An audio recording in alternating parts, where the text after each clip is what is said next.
Charities of the Rio Grande Valley. Sister Norma is beloved by so many and is known as the Pope's, I don't know, Pope Francis has really seen the work that she's done on the ground there and has recognized her work among working with refugees and immigrants to the United States. She has really gained an international spotlight for the work she's been doing and for speaking out against the Trump administration's family separation policy. Sister Pimentel was selected to receive the Latere Medal by the University of Notre Dame in recognition of her outstanding service to the Catholic Church and society in May 2018. And I can personally attest to the amazing work that Sister's doing on the ground daily to be there for the families, the many families and children that she sees, both at Catholic Charities Respite Center and now on the Mexico side. So with that, I'm gonna open it up for Sister to begin, and then I'll introduce each panelist as your time comes up. So gracias, Sister Norma, por estar aquí, and we'd love to start hearing from you, Sister Norma. Una introducción.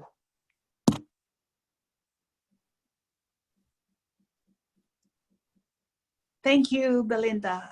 Muchas gracias a todos. Es un placer estar con ustedes and have the opportunity to share my thoughts on what is happening at the border. And today, the families at the refugee camp in Matamoros are demoralized.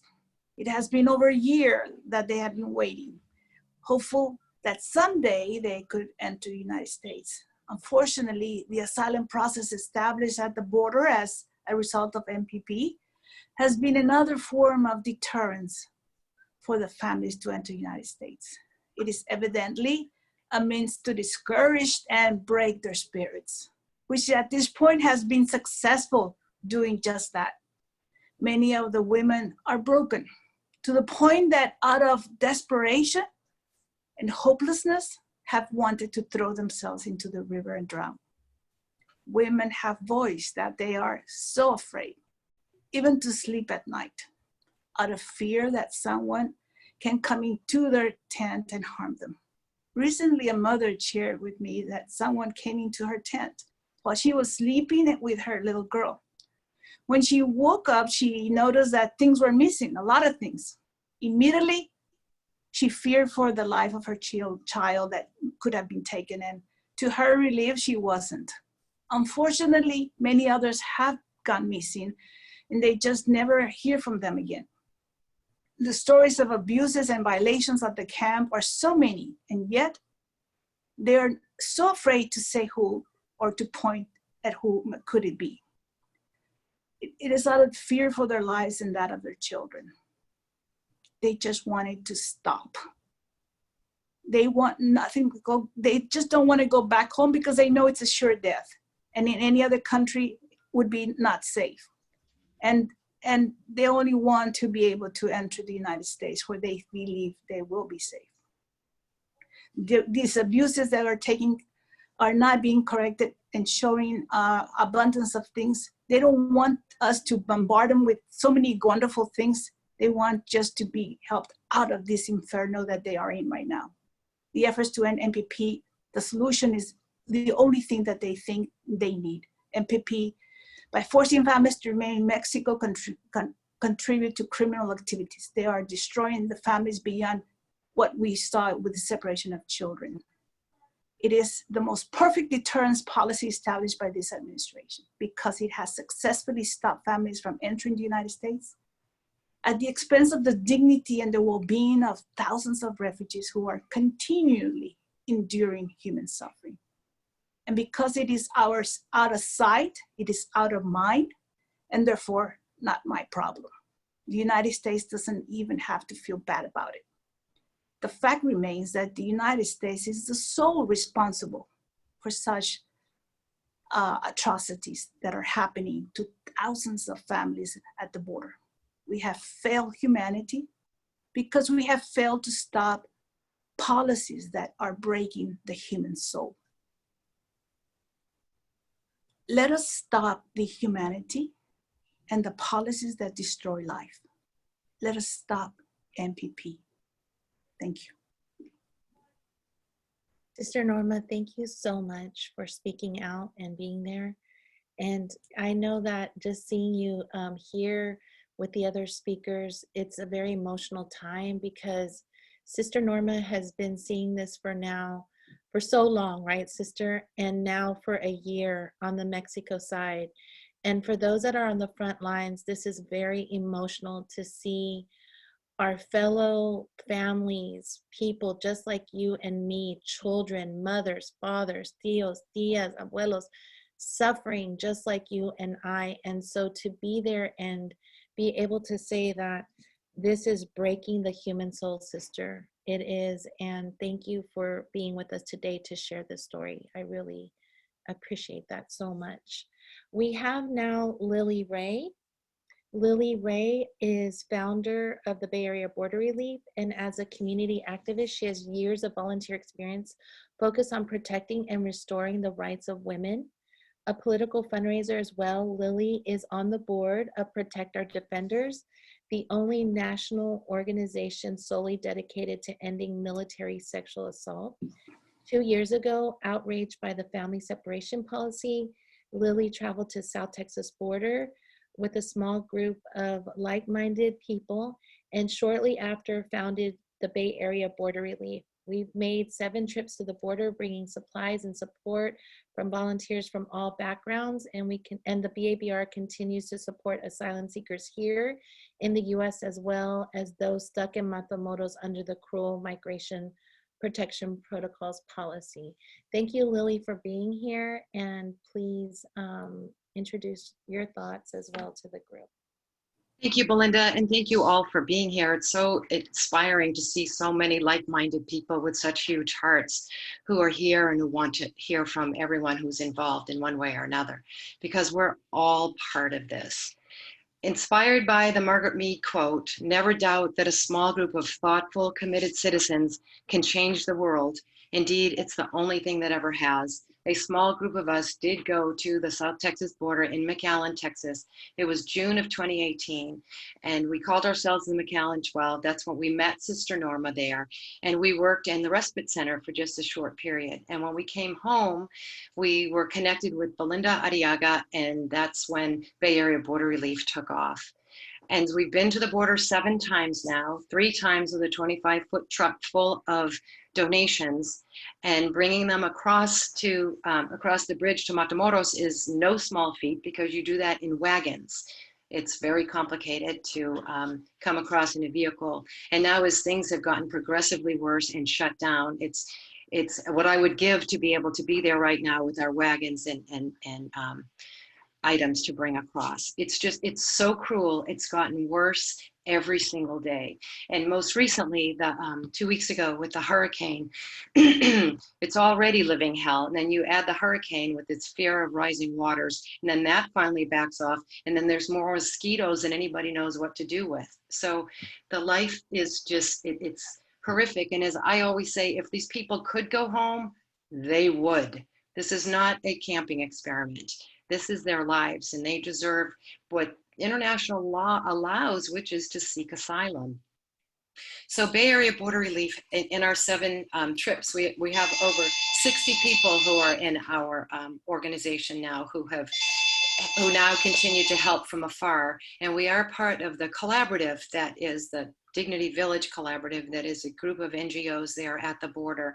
And at this point now, it's hard to not be there, but we send our love and our prayers and our thoughts. And a lot of the Bay Area Border Relief people are in touch with people at the camp, because they're human beings like everyone on this call, who need just like everyone on this call needs.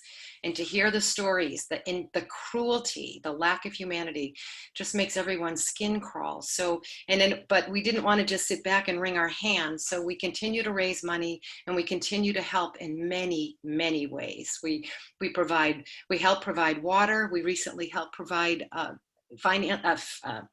money to pay for the repellent, as well as the fumigation that's going on, to make what's already horrible living there just a little bit more bearable, to not have to be smacking mosquitoes, and to see the bites on some of the little legs of these babies and children is just, it's just, the lack of humanity is staggering.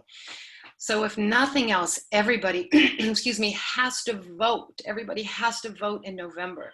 And if you, and get everyone you know to vote, because the only way that this is going to change dramatically is by there being a change in the regime in November. So so Bay Area Border Relief, we're on Facebook, and we have a website, and we're always taking contributions. We not only help with needed supplies, but we also help with legal aid and legal assistance for people at the border, as well as that have relocated here to the San Francisco Bay Area. We used to say, my goodness, just if we could just get across the border, and then life is still not easy for the asylum seeker once they get into the US. But we compare what it's like to be held in Matamoros without the ability to come across. It makes life here make it not easy, but certainly easier, because at least they have a plan in place. So we are happy to be part of the collaborative, happy to be part of Dignity Village, and we're not going anywhere. We're continuing to stay with this, to stay with Sister and the Tias and Abuelas and RCM and GRM and Team Brownsville, so that we can be here to provide some level of care and love until this ends. Thank you. Thank you, Lily, so much. And you know, it is so important to think about, how do we, right now, all of you that are here, we're so grateful. How do we combine activism and also relief at the same time? You know, folks right now are really suffering at this very moment, what they're living through. And the hurricane was a huge situation that happened. And so we go back and forth between helping them in real time and then trying to fight this effort, which all of you being here today really makes a difference. And we hope that at the end you use your voice and will, you know, activism to try to push for change. We want to introduce someone very special today. His name is Jorge Armando Sanchez Abreu. Jorge is 31-year-old Venezuelan national who migrated to the United States after facing political persecution in Venezuela. Jorge was forced to wait in Mexico after seeking asylum in the United States because of the Migrant Protection Protocol.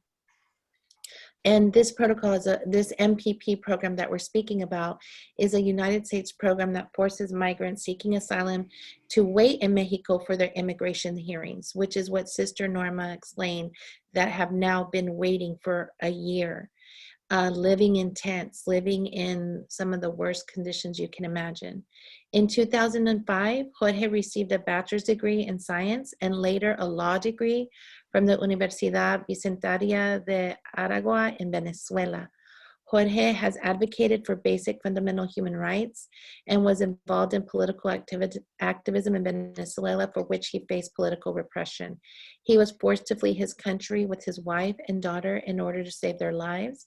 Jorge is now in California, and I think Jorge's voice is so important in this conversation, because it's only been a few months that he has left the MPP process, and he's talking daily with families just like everyone here that are in MPP. So I'm gonna translate for Jorge, and he will be speaking in Spanish. Jorge.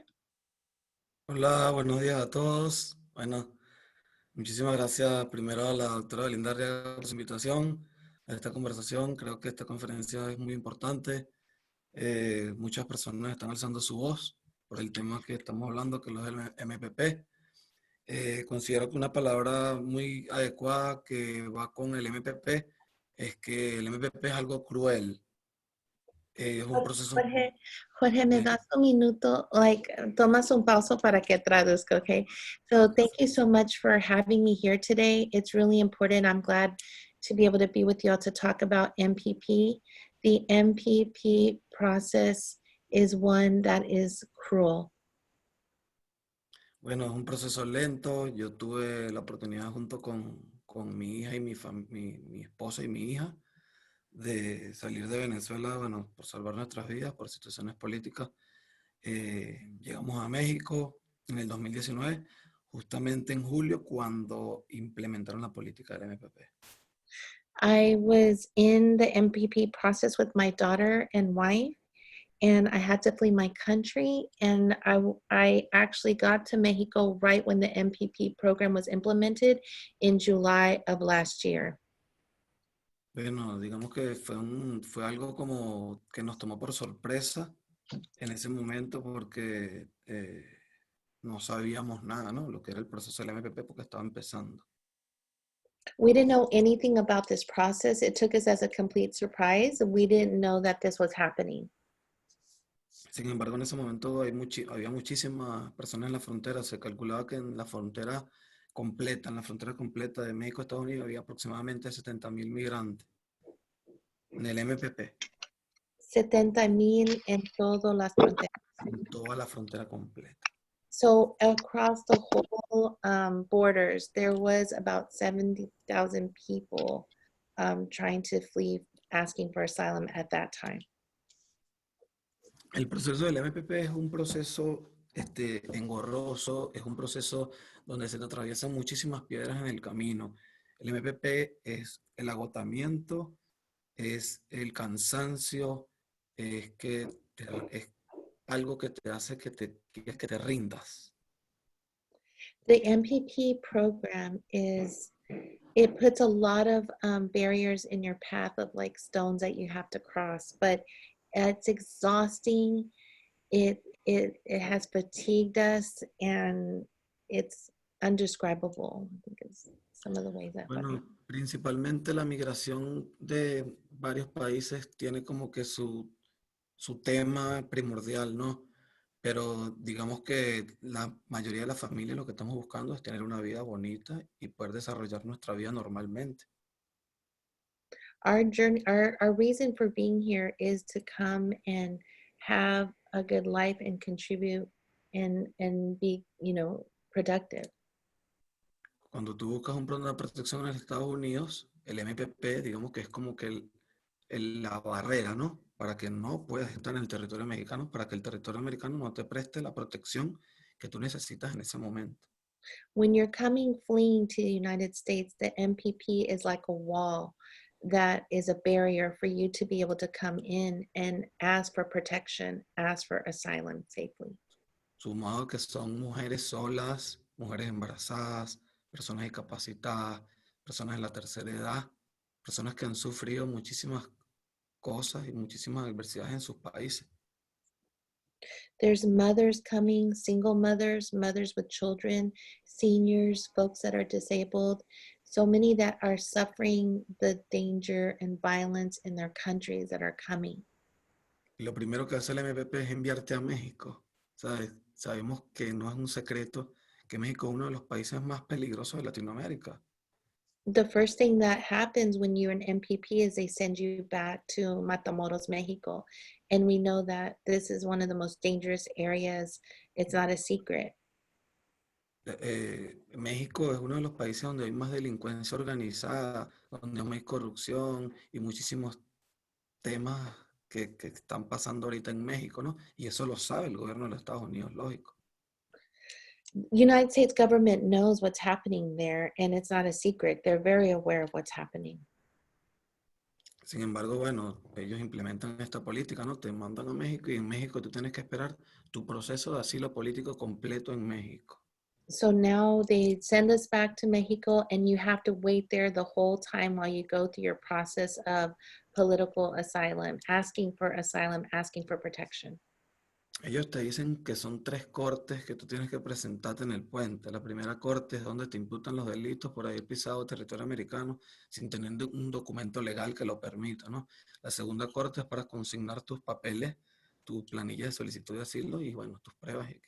Y la tercera corte es cuando tú hablas con el juez y defiendes tu caso. Yo tuve 8 cortes, no 3. And he explains that there's a court process that is supposed to be 3 different courts hearings that you go to. And he's explaining that he had 8 court hearings that the system is not working the way that it says it does, which we will hear from our attorneys later today. Sumado al maltrato, ¿no? Que te dan todos los funcionarios, ¿no? Te ven como que eres un animal, como que no eres una persona igual que ellos, no sé. And going through these court processes and the whole system, they see you as an animal. They see you as an other, and they don't treat you equal like everyone else. Pareciera que el gobierno de los Estados Unidos hizo una elección de sus funcionarios para poder integrar el MPP. And it seems like the United States, with the election and everything, this was their plan to implement this MPP process. Yo diría que personas con el corazón bien, bien malo, ¿no? With really a really bad heart to be able to do this to people. Yo personalmente tuve en mi quinta corte una situación particular con mi esposa porque mi esposa estaba embarazada. Personally, I want to share in my fifth court a story that happened to my wife who was pregnant. Sin embargo, con la ley que implementó Trump de no tolerancia, ni mujeres embarazadas, ni personas discapacitadas, ni nadie pasa por el MPP que no cumpla su proceso, ¿no? That Trump implemented in this MPP process a no tolerance process, which means that there's no relief for women that are pregnant, mothers with babies, nothing like that. Mi esposa tuvo una situación particular, ella tenía 2 niños en el estómago y bueno, por situaciones médicas, situaciones que escaparon de nuestras manos, tuvo una situación justamente un día en la corte, dentro, o sea, estábamos en el territorio americano, la llevaron a un médico, sin embargo la trataron como una delincuente, no dieron ningún tipo de información, le dijeron que todo estaba bien. So my wife, Jorge is explaining that his wife was pregnant with twins. And on the US side, during his actual court process, his wife had sudden pains in a really bad situation. They took her to the doctor and they treated her with no information. They didn't give her any information, give her any support. Y luego que hicimos otros exámenes, que fuimos regresados a México, hicimos otros exámenes por nuestra parte, pudimos percatar de que sí había pasado algo, ¿no? Sin embargo, bueno, gracias a Dios, uno de los niños está bien y todo está bien. And it wasn't until a little bit later that they were able to go back to Mexico. And when they got returned back to the MPP process, that was during their court, that they were able to do some other studies because they felt that something was wrong. And they did find out that she had lost one of the babies and, she kept one baby. Ahí considero que son personas que tienen una mentalidad muy fuerte, ¿no? Para no poder prestar una ayuda a niños o personas que son vulnerables, ¿sabes? Niños inocentes de 3, 4 años, niño que está en la barriga, que no sabe qué es lo que está pasando, ¿sabes? I feel like you have to have such Jorge says like a strong mind, but probably like more like a cold spirit to be able to treat people like this, and little children, 3 years old, babies, like that you can have, watch this happen. Yo estuve particularmente en el campamento de Matamoros, en Tamaulipas, en México. I lived in the camp in Matamoros in Tamaulipas, Mexico. Tuve la oportunidad también de conocer un compañero mío cubano que él, por situaciones que escaparon de sus manos, él se contagió de dengue hemorrágico. I met and made a friend from Cuba that was infected with dengue. No se pudo presentar en la corte, no se pudo presentar en el puente el día de la corte. He was, dengue is like a pretty bad illness, infection, and he couldn't present himself at the court or during the court on that day. Sin embargo, al momento de su recuperación, gracias a Dios, él se presentó con todos sus documentos avalando su situación que escapa de sus manos, porque ya es una situación de salud, ¿no? When he was finally better and had recuperated, he went to present himself with his papers and evidence, you know, of his illness and that he had recuperated. Y yo estaba ese día ahí, al lado de mi compañero, en las oficinas ahí del MPP, en la frontera, en territorio americano, cuando los oficiales le dijeron que eso no era para ellos darle otra oportunidad de presentarse en la corte. Que de ahí se iba para Cuba, palabras textuales. De aquí te vas para Cuba. Y le pusieron las esposas delante de todos. Niños, mujeres, hombres. And Jorge was in the court that day as a witness when they told him that that evidence of him, his illness, dengue, did not count for him to be able to present himself again. Being sick did not count, and that day he was going to be returned to Cuba in front of all the women and children that were there in that court that day. Haciendo todo por lo legal, ¿no? Cabe acotar, haciendo todo por lo legal. And he was doing everything the legal way. So when people ask, are they coming the legal way? This is the legal process. Porque sabemos que hay otras alternativas que la gente también toma para entrar a los Estados Unidos. Sin embargo, muchísimas personas quieren estar en Estados Unidos legalmente, ¿no? Que eso es lo que se quiere. Pero creo que el gobierno no toma en consideración eso, ¿no?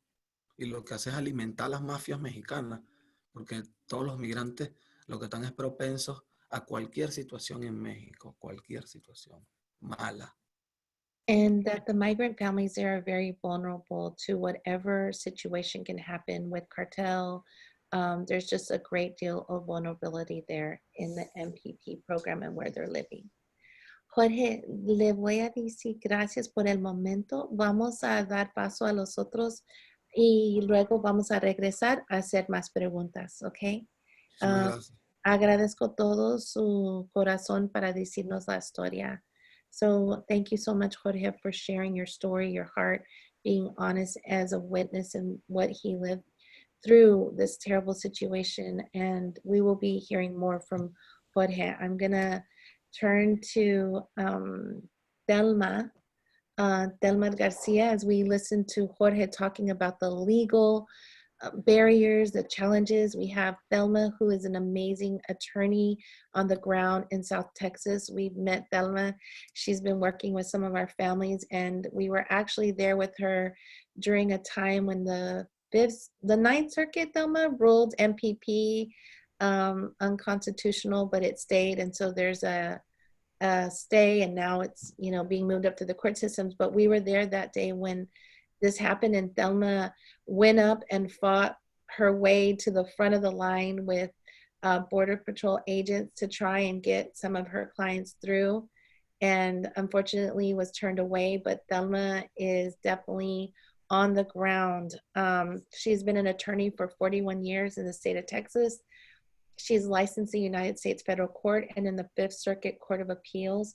She practices immigration with a concentration in deportation and removal, detention, asylum, and visas. She's a board member of various community organizations in Texas and has contributed to pro bono legal work a lot, Thelma, gracias, on Zero Tolerance Separated Families for the Together and Free Nonprofit Organization. Gracias, Thelma, por estar aquí. Thank you, and I really appreciate your invitation here. Obviously, what's needed in all our issues is exposure, and being able to do this with so many people who know a lot more people that will be sending the message out to everyone. The situation obviously is worse than when you and I met down here, and you're aware of that, of course, Belinda. I did want to give just a brief history, I guess, through the Trump administration as to the different policies that he's implemented down here on the border. As Jorge said, we had the children's separation, parent-children separation back in the spring and summer of 2018. And obviously, everyone saw through the media how horrible the treatment was of this separation. It's caused a lot of trauma, a lot of psychological issues for the children as well as the parents. And we're still, I represent several of those families, and we are still fighting to try to get some kind of normalization for the families, for the children. They're still having a lot of psychological issues concerning the separation. Right after Trump implemented that program, he then implemented the program with where the conditions, well, I guess at the hieleras, that's when we started to see the conditions at the hieleras where the people were being held, how deplorable and how horrible all those conditions were. Again, we had to take recourse through the federal system. We went to federal court locally down here in Brownsville. We were not able to, we lost our case, but actually we brought a lot of exposure to the issue as well. People that we named in our lawsuits were eventually released within 12 hours after we filed the lawsuit. The person was no longer at the hilera, but they were being moved to detention centers.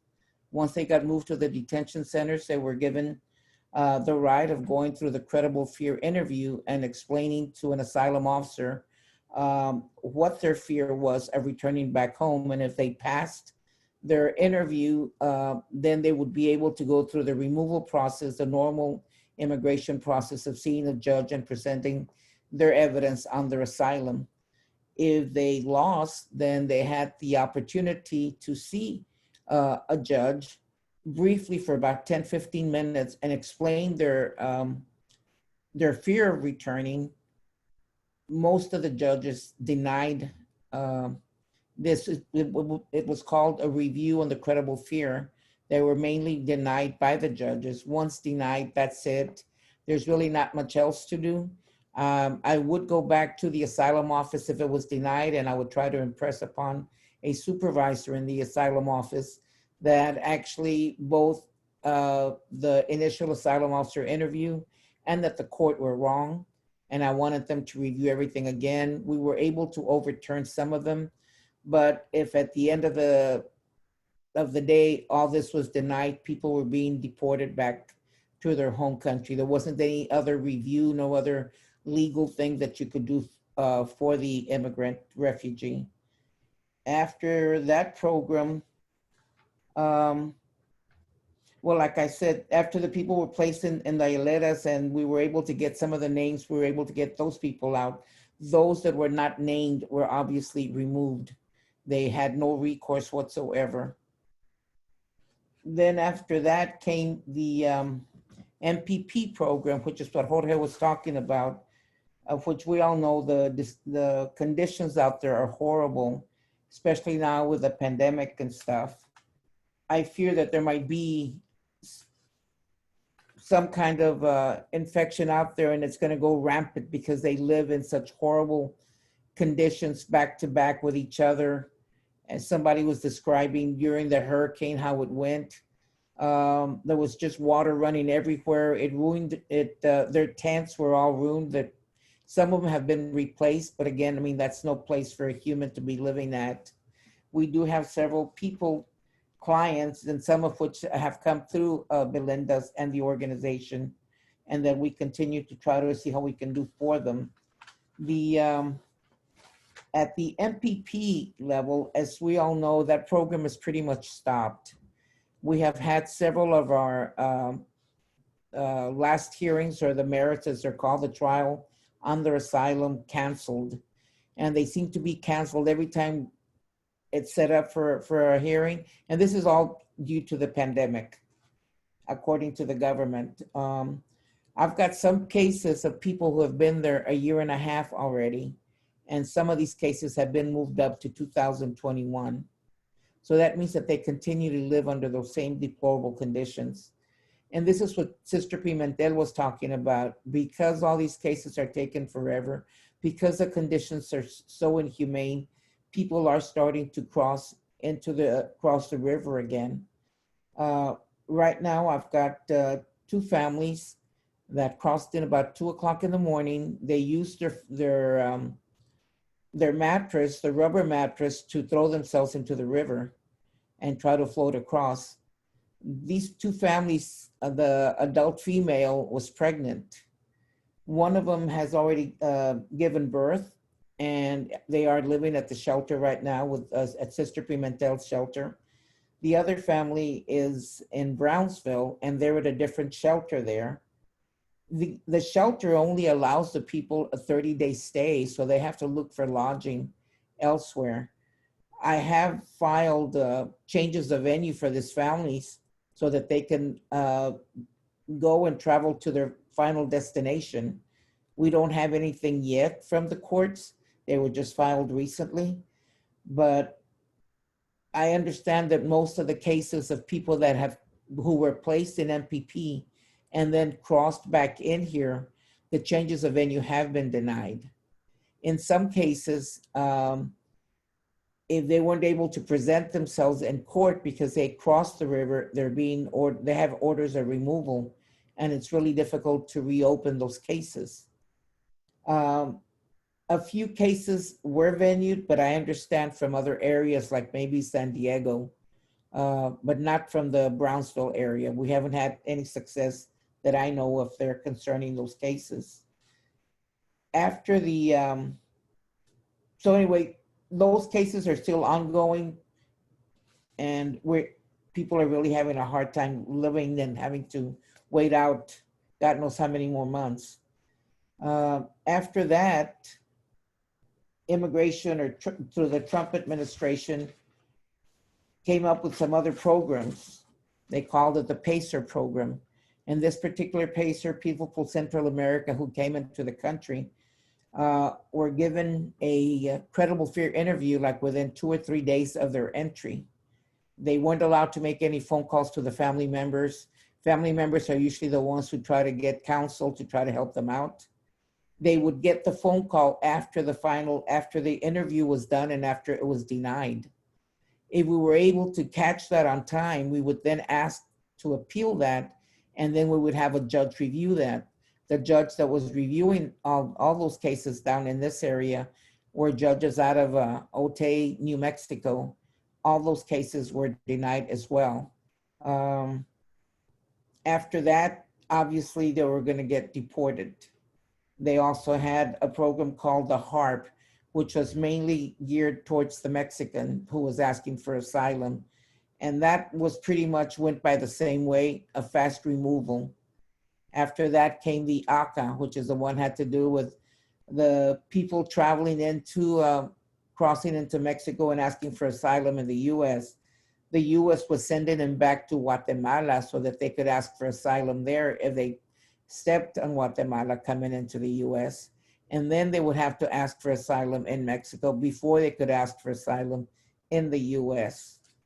I'm not sure, I don't believe that those are being implemented anymore because now we have a new program.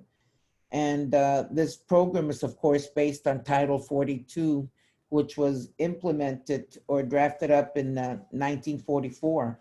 And it's got to do with the pandemic, that the Surgeon General decides that there is a pandemic and the government or the president agrees with this and that it's going to infect people in our country, they don't have to let people in. And the president has the say-so as to how long this lasts. So at this point, people that are coming into the country, even though they're asking for asylum, they're routed really quickly, maybe within 24 to 48 hours, and they're sent back to their home country if they can get them on a plane to send them back. At the start of this, Guatemala was accepting and so was El Salvador. But my understanding now is that the US places them like in a 14-day quarantine. And then if they're clear, then they get put on a plane to get sent back to their home country.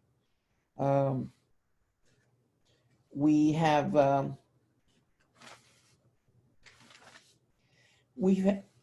had, I believe this was about 2 weeks ago when we started to see that the Hampton Inn was being used as a detention center, mainly for the unaccompanied minors, so that they could be removed.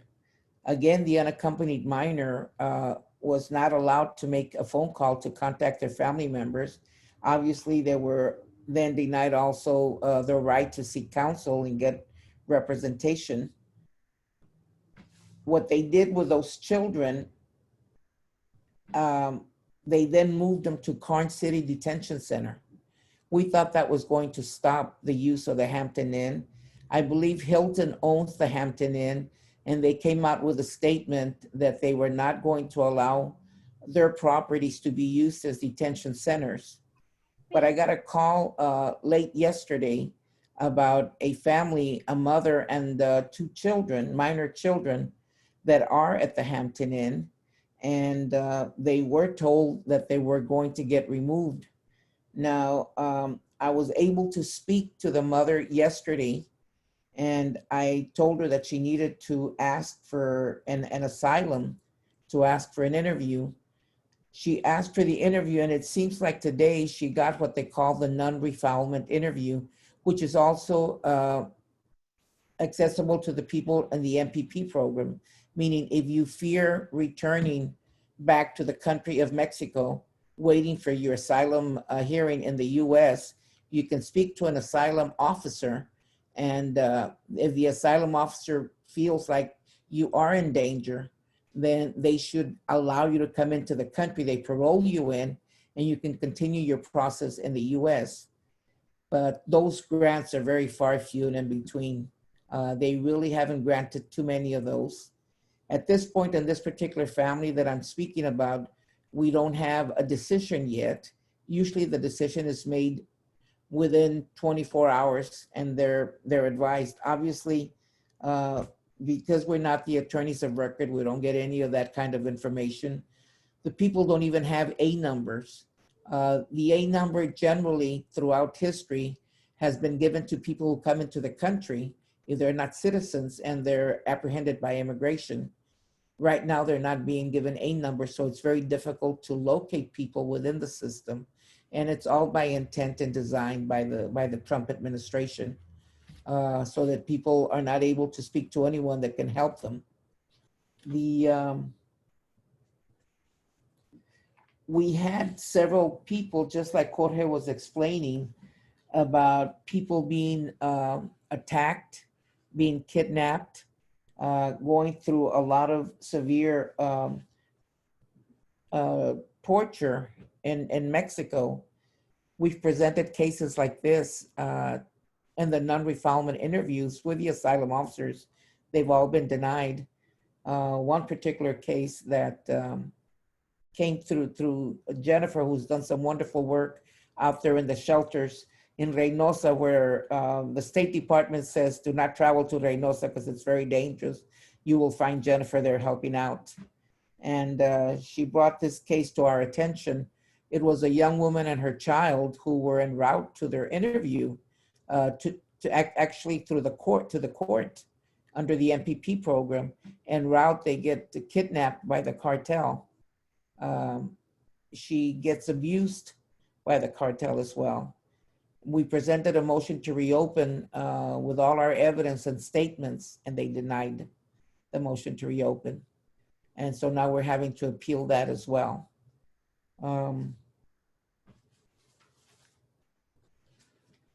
We got another call just, I think it was this morning or late evening also, of a family from Nicaragua. And we thought the MPP program had stopped. I'm not sure what kind of a program it is. I reached out to CBP and inquired about the family to see if they would release them here into the state so that we could begin the process of either credible fear or just a removal process. And he informed us, CBP attorney informed me and said that the people were being sent to Mexico. We're not sure what's going to happen there. It sounds like they may be placed in the MPP program, which we thought was no longer functioning other than the people that were already in MPP, but maybe they're starting that up again. I got another call from a young woman from Guatemala today, and I spoke to her. She's pregnant, 7 months pregnant. Border Patrol took her back into Mexico and had her turn herself in, obviously, to the Mexican authorities, immigration. Immigration authorities refused her because she was 7 months pregnant. So she was sent back into the US, and Border Patrol had to pick her up. At this point, we don't know what they're gonna do with her. She doesn't know what they're gonna do with her. Maybe she'll get sent back on the next plane to Guatemala. We're not sure what's happening. So everything is, you never know what's going to happen here. We never know when the policies change. You're not certainly given any information concerning any of this.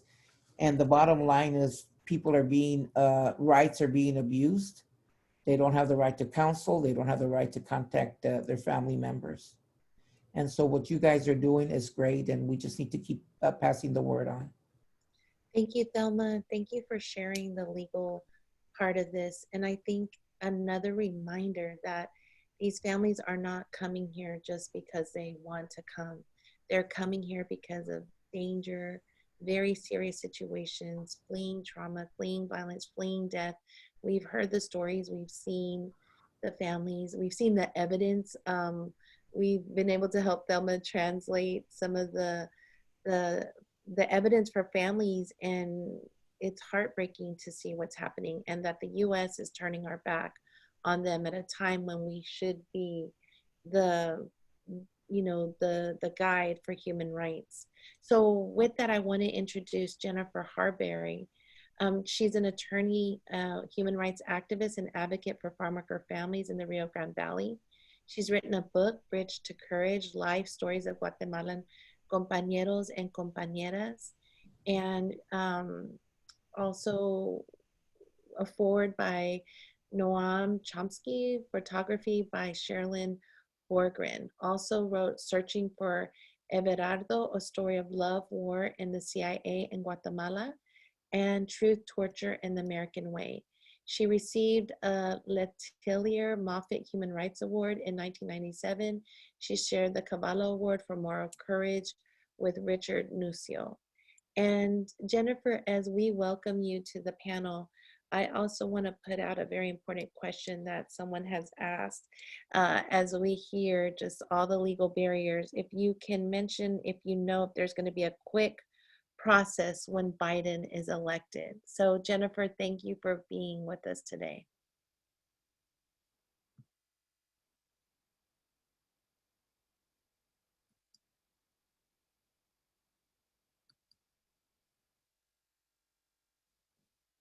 Can you hear us, Jennifer? I think you're on mute. Here we go. Can you hear me now? Yes, we can. Thank you, Jennifer, for being here. Yeah, I started by saying thank you to everybody and saying how happy I am to be on any panel that has Sister Norma and Thelma and everybody else that I'm seeing the names listed for. I cannot speak to Mr. Biden's immigration plan at this point, just because I need to see what he actually does if and when he becomes president.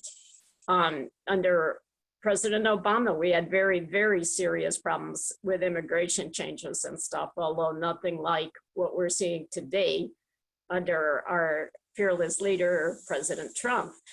What I'd like to do is give 3 short stories with what I've been seeing in Reynosa, since that tends to get left out of a lot of things. What I should say first is that almost anyone that comes up from Central America or Africa or whatever, they've been told very clearly, and that if they talk about what the cartels and gangs did to them or their family, or the fact that they burned their village down or whatever, that the next day someone will go either for them or for whoever got left behind.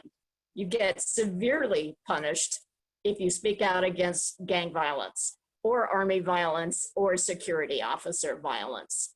The retribution is immediate to somebody. One young man fled after he was told they would kill his baby if he didn't start working with them that night in Honduras. So he fled that afternoon with his wife and his baby. And when he got to northern Mexico, he called home for his mom and little brother and sister, and they'd all been bludgeoned to death. They were already gone. So that's what people are dealing with. And that's why so many people will say, oh, I just want to come to this country and work hard and lead a better, and have my children lead a better life. That's not why they've come here. That, of course, would be nice if it would happen, but they have to run and they cannot talk. So in Reynosa, after 4 or 5 interviews with people and after they got to know me, I found that the reality is that half to 80% are being kidnapped by the cartels or by Mexican immigration or by Mexican military forces who hold them for ransom. or sell them. It's a very shocking level of violence, but it's what's really happening and that we don't hear much about. I want to give 3 anecdotes about what I've seen come out of Reynosa and during different stages of the Trump administration. One is a young woman who fled because she was going to be raped or killed if she didn't become this cartel leader's mistress. She fled with an 8-year-old daughter. Their van was chased by the gangs into Reynosa and flipped over and smashed. The daughter was crushed to death. The young woman was left with a smashed pelvis and a huge gash around her neck and was in the hospital for quite a while. When she recovered, she was on a walker. She hobbled across the bridge to enter legally, presented herself at the U.S. port of entry according to the statutes, and said, "I'm in danger. I need to ask for asylum." And they said basically, "Oh, we don't do that here anymore," and sent her back. She hobbled back across the bridge to the other side and re-entered Reynosa, and at the foot of the bridge, she was kidnapped. She was gone for more than a month. Her dad was finally able to pay the ransom. We got her back across the bridge and into the United States, but she was detained, even though she had a severe medical condition, had never committed a crime, and had many U.S. citizen relatives. The denial of parole skyrocketed under Trump immediately. As a result, she was in filthy conditions for more than a year. Her surgical site reopened and her leg was not given proper treatment, so she nearly died of an infection. At that point, when she was in a wheelchair screaming, she was released to us. It took 3 surgeries, major surgeries in another area to save her life and save her leg. Story number 2, a young woman comes north as MPP just gets started, also fleeing the gangs in Honduras who told her they were coming for her because of a relative who was a police officer. They had just shot her mother-in-law to death by way of example. She fled all the way north, almost got to the border near Reynosa, and their group was grabbed by gangs who hauled them off to a secret place, a house, a safe house, quote unquote, and they were told they were going to be sold for their organs if they didn't get the money immediately from relatives. The relatives paid really fast. But as they were about to leave, another gang showed up and there was an enormous shootout that was like blasting the walls to pieces in the building they were in. So they all laid down on top of their kids and waited till it was over, then ran to the river, got across, turned themselves into Border Patrol and said, help us, we just got across. We're gonna die over there and we're gonna die back home. We need asylum. And they were given a court date and said, MPP is the new program, go back. And they begged and pleaded and wept, all of them, explaining what had happened. She got sent back to Matamoros at the beginning of the tent city there. And she was kidnapped by gangs again with her 3-year-old son. And this time she was gang raped in front of the child. She was then in Reynosa at a shelter for a while where she did feel safe, except during a Christmas break for a party, a large group of church people came in with gifts. And the group included one of her kidnappers who was posing as a church person. She's now in a very small place with a friend that took her in. She's quarantined because of Corona. I made arrangements to try to get her to my friends in Costa Rica, but Corona hit so quickly and so fast, now we can't get her out of Mexico into the United States or into Costa Rica, so she's stuck there. And she told me yesterday she and her housemate are gravely ill. I hope she lives. This is what we are sowing. What the hell are we going to reap? The third example is a young African pastor from Uganda. He did not fit into MPP. He also had done human rights and voting rights campaigns in Uganda, which resulted in a torture session where 2 of his fingers were cut off, among other things. He also presented himself at the U.S. port of entry and legally requested asylum and was put in Port Isabel. He's never committed a crime, and he had many offers of sponsorship, and he's a pastor. They denied him parole, nonetheless, part of this ongoing program of denying everyone parole. He's diabetic, but had kept that under control for a very long time. Once he was in Port Isabel, they stopped testing him every day and started testing him once every 3 months. Also cut way back on his medications and changed that all around. And The diet he gets, sometimes labeled special diet, on a special diet, different colored plate, is the white bread bologna sandwiches and mashed potatoes. By January, his blood sugar shot past 550. He could have gone into a coma. He has boils throughout his body because his immune system is down so far. He is blind just about. He has no vision in one eye and a little bit of vision left in the other due to diabetes-caused cataracts, which they have not sent him to surgery for. We begged and pleaded and went to court to get him out during the COVID epidemic because he could die of COVID. He apparently had COVID sometime during the last month or so while he was in there. They just didn't test him. So when they took a blood test, they found out that he was negative, but that his white blood cell count is completely destroyed. It's near zero. He has no immune system. If he gets a common cold, he could die of pneumonia. Then he started getting massive pains through his sides. And apparently they told him upstairs, well, that could indicate kidney failure. And they were going to send him for testing, but then they didn't. They're doing some in-house urine and blood samples and it refused to tell him what's going on. He now has body-wide pain. We have a petition, or not a petition. There's a sign-on letter coming out of McGovern's office right now. James McGovern's office on the Hill. It's making the rounds in Congress for signatures, and we're trying to get him out on medical parole. I'm a backup sponsor. But down here, we're killing people every day. Jennifer, thank you so much for your words. And you know what? I know that it's really, when we hear these stories, you know, sometimes it's just, it's painful, right? And at the same time, what you're doing today is being a witness to so many and telling us the stories that so many cannot speak for themselves to us. So thank you. And we will, I'm sure, get back with you with another question. Well, I'm going to go run hide behind Thelma pretty soon. Thank you. I need more help from her later today, so I'm glad she's on the panel too.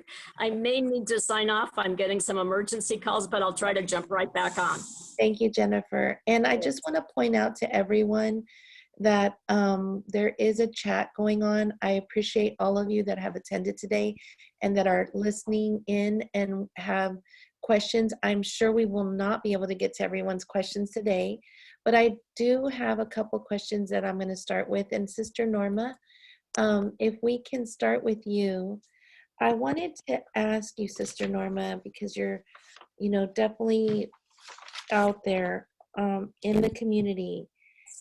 What do you think when you talk to the children and to the families, and when you feed them and you sit with them, what do they tell you, Sister Norma? What do you hear? Like, what is it that you know, if you had to bring a message to this group, what is it that they tell you? Well, thank you, Belinda. Actually, just yesterday, I had a group of women and children came to meet with me because they wanted to really voice their cry to me so that I can be that voice for them, because they say this is enough is enough. You know, we don't want donations. We don't want you to make this camp better. We're so unsafe, so fearful for our lives. This needs to stop. How else can we say that if we really want to help them, they want us to hear them? Please get us out of here. It's not safe to be here. If I go back to my country, I know it's a for sure death. And the women were saying that, you know, and this camp is not safe. You know, there's so many stories that we're even afraid to say them because of what can happen to us if people start to know that we're speaking up, you know. And I think that we have to stop trying to fix something that is broken and that is hurting these families that are there hurting, and so many people are hurting.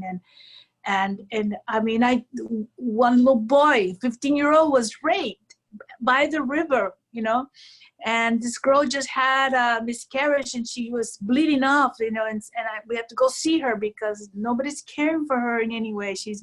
And so many women have lost their babies because they're pregnant and they're not having the right proper care. And so, I mean, the list goes on and on and on. And when is enough enough, you know? When do we need to kind of make it our problem and start to do something about it? You know, this MPP must stop.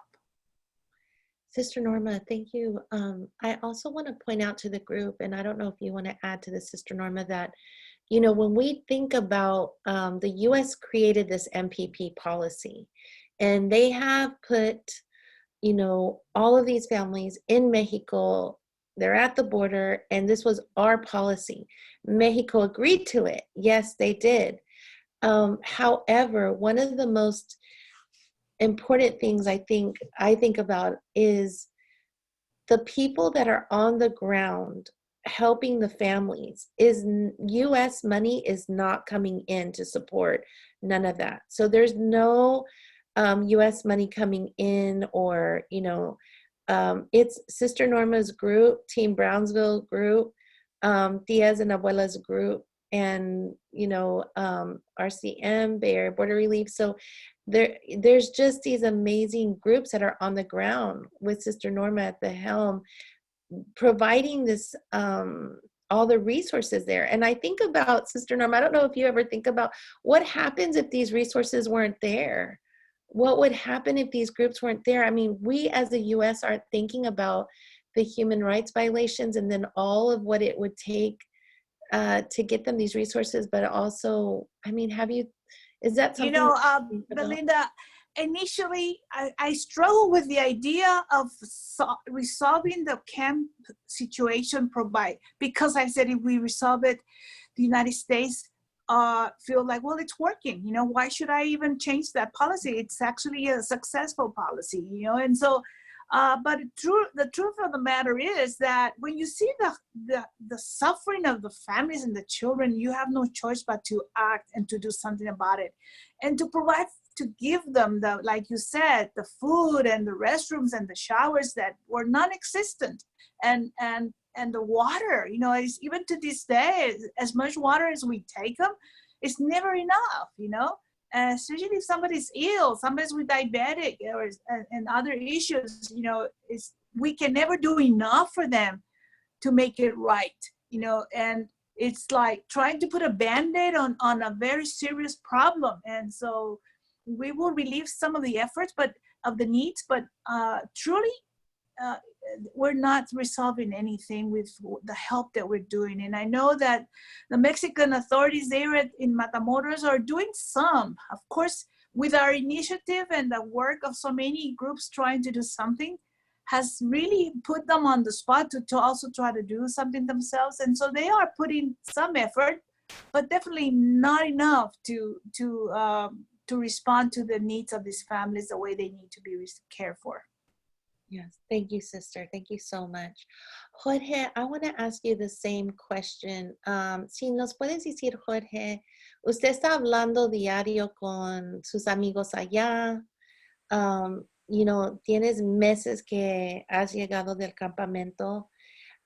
¿Qué es lo que ellos te dicen? ¿Qué es lo que usted quisiera decir como voz de ellos aquí a este grupo? Y déjame traducir esa pregunta. So I'm asking Jorge, you know, it's been a few months that he's been out of the MPP camp, and he's in communication with them every day, not just one time a day, but all day long, you know, on WhatsApp, talking to them, encouraging them, just like many of us are. And my question is for Jorge, what is it that they tell him, and what is it that he would like to share with you all about their voices? Bueno, sí, Belinda, ya como tú dices, tengo 5 meses aquí en los Estados Unidos, gracias a Dios. Todos los días lo agradezco. Todos los días tengo comunicación con mis hermanos. Somos una familia, me considero que son familia por todas las situaciones que vivimos allá. I have 5 months that I've been at an MPP, and every day I'm talking to them. Every day I'm in communication with them, and I consider them my brothers now, all the time that we live together there.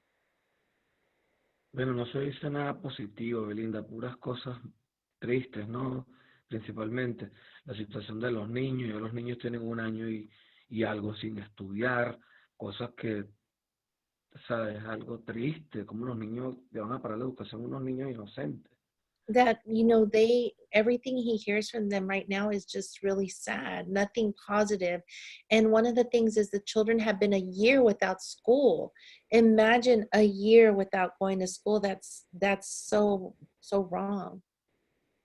Sumado a todas las condiciones en que se encuentra, que cada día es peor, las condiciones, no hay agua, no hay luz, viven en unas carpas, viven en un tierrero, viven al lado del río. Hace poco el río se desbordó, se llevó las carpas.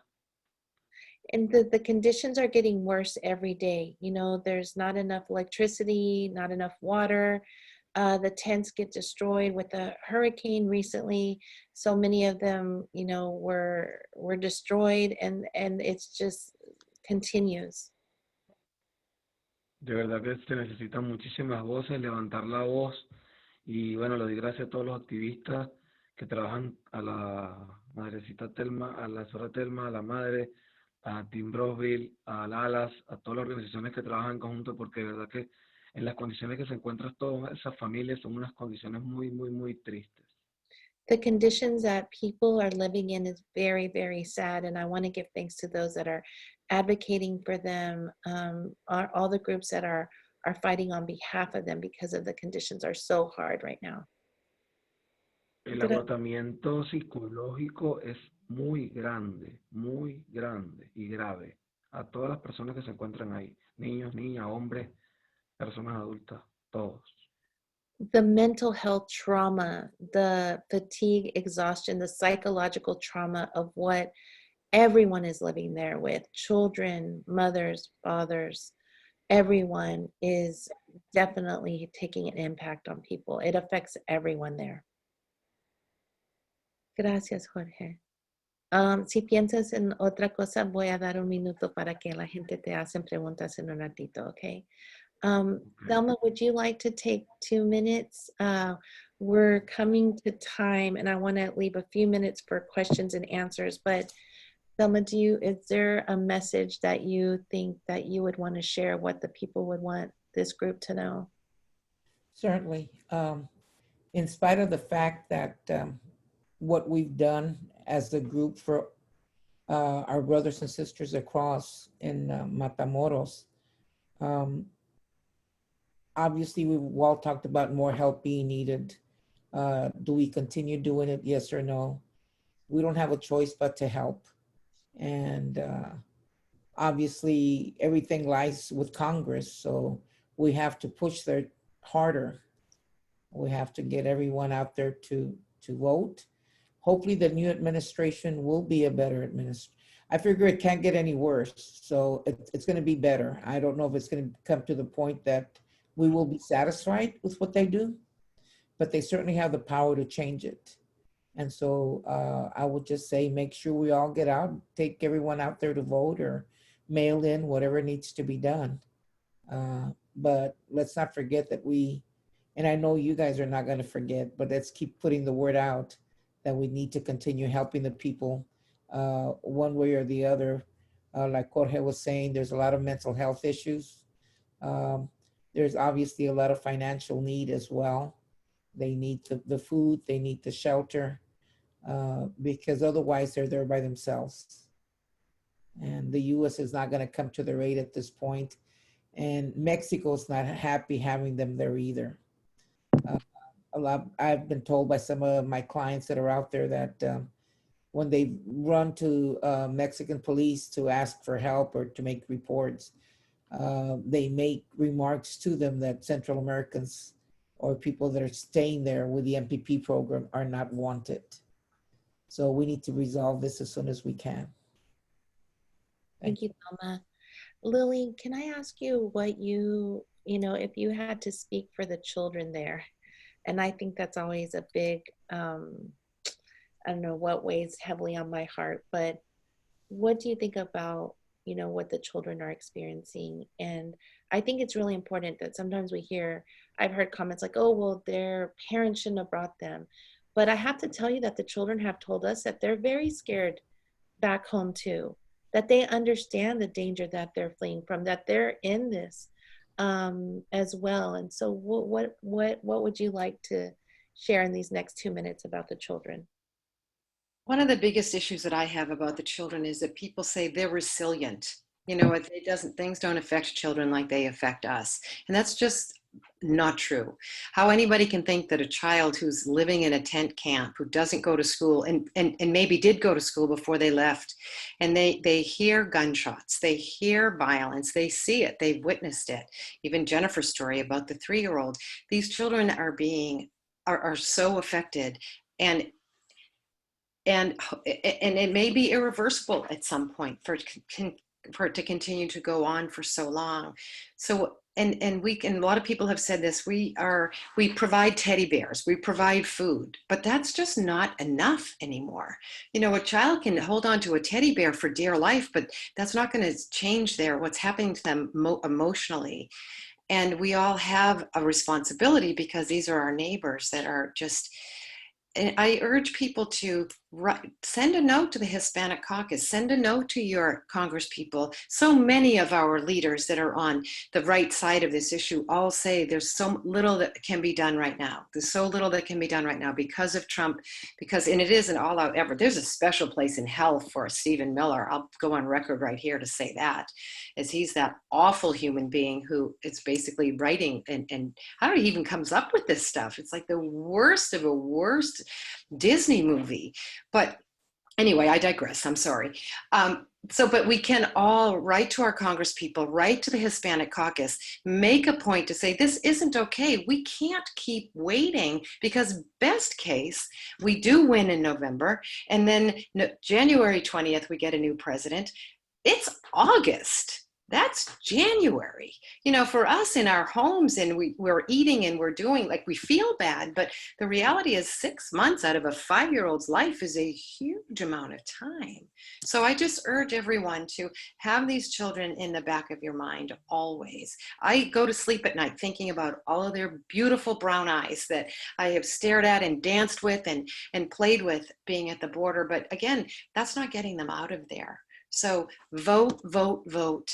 And write an email to the Hispanic Caucus, write to your congressperson.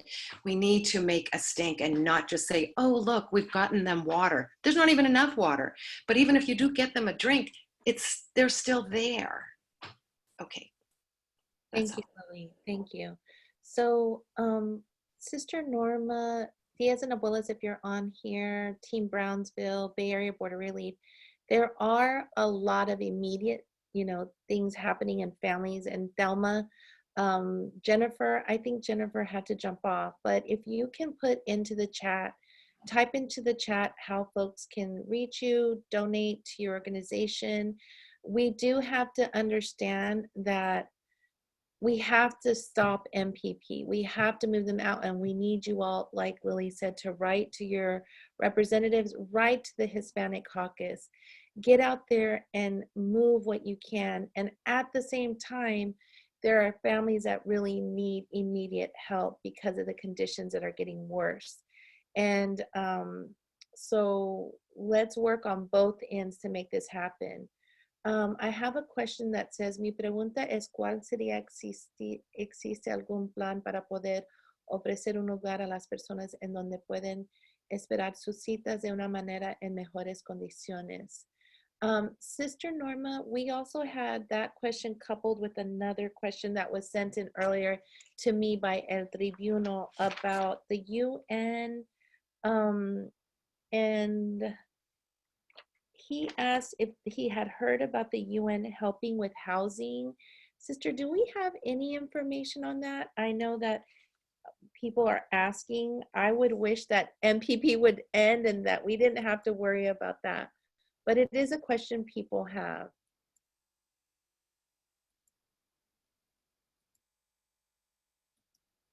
Is Sister Norma here? Did we lose her? I think we might have lost Sister Norma. Thelma, do you know about anything with the UN in terms of help right now? I really don't. I have no idea what. And I think it's important. That is the reality, right, Thelma? That UN, we have not seen a presence. not Red Cross, not UN. We hear that they're on the peripheral somewhere, but I think that's something else that we should push for is definitely. I could speak to that if I'm on. Yes, hi Joyce. I'm with Angry Tias and Abuelas. I think possibly Sister Norma is either muted or not still on the panel. UNHCR has had a presence for about a year in the Matamoros encampment. Are you able to hear me? No. No? But they've had a presence in the camp for approximately a year. They arrived soon after GRM, the medical facility, took up residence there. Helen Perry, the director of GRM, sent a report to the UN describing the appalling conditions and asking why they weren't present. And very soon thereafter, we had a large meeting in which about 5 UN representatives came from UNICEF and UNHCR, and gradually some efforts began to be present.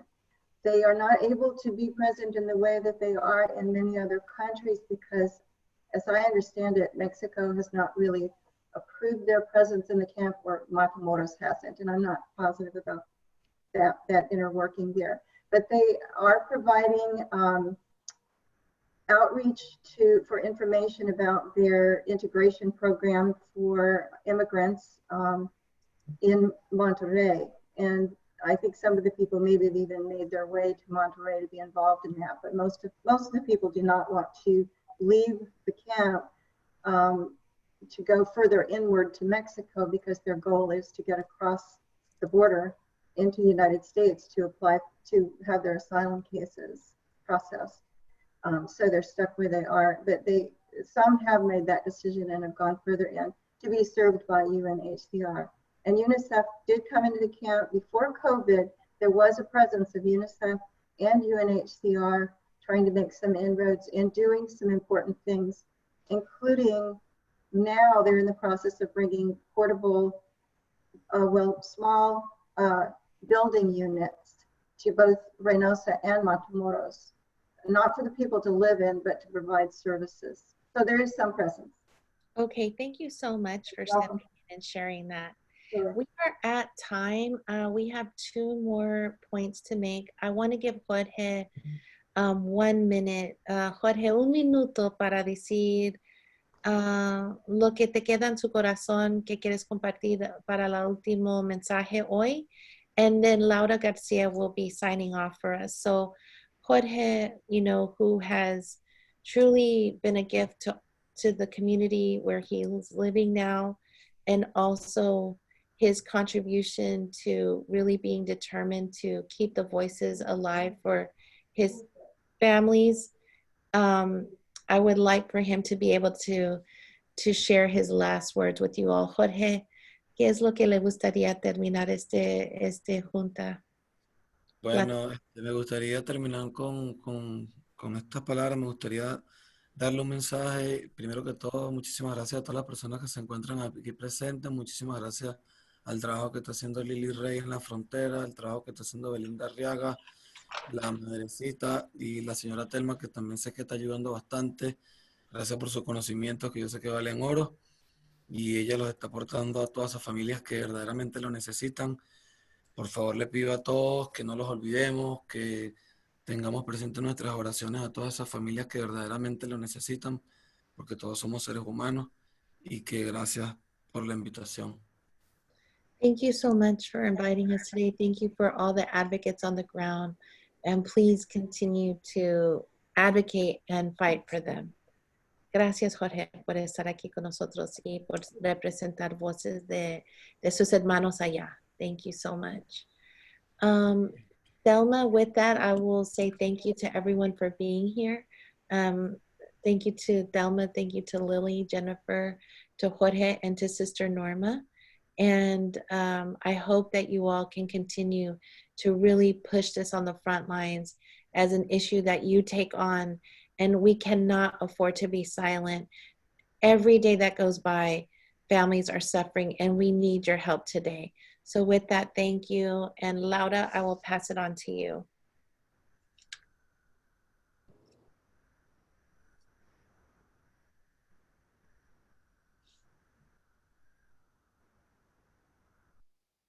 Laura, you're on mute.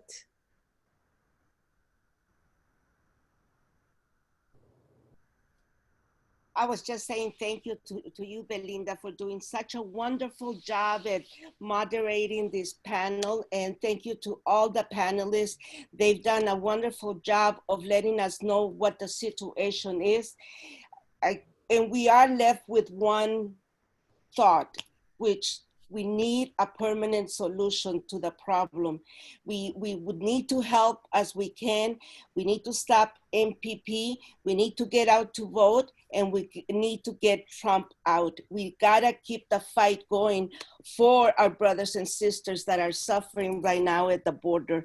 I also wanted to let you guys know that we will publish a complete report once the series of panels are completed, and we intend to present the report to the United Nations later this year as part of the 72nd anniversary of the United Nations Declaration of Human Rights. So it's everything that we're doing is towards making some change. Our next panel will be September 3rd.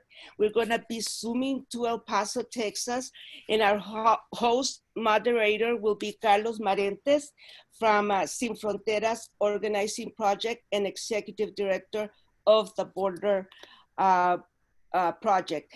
And that's all. Thank you. Muchas gracias. Hasta la próxima.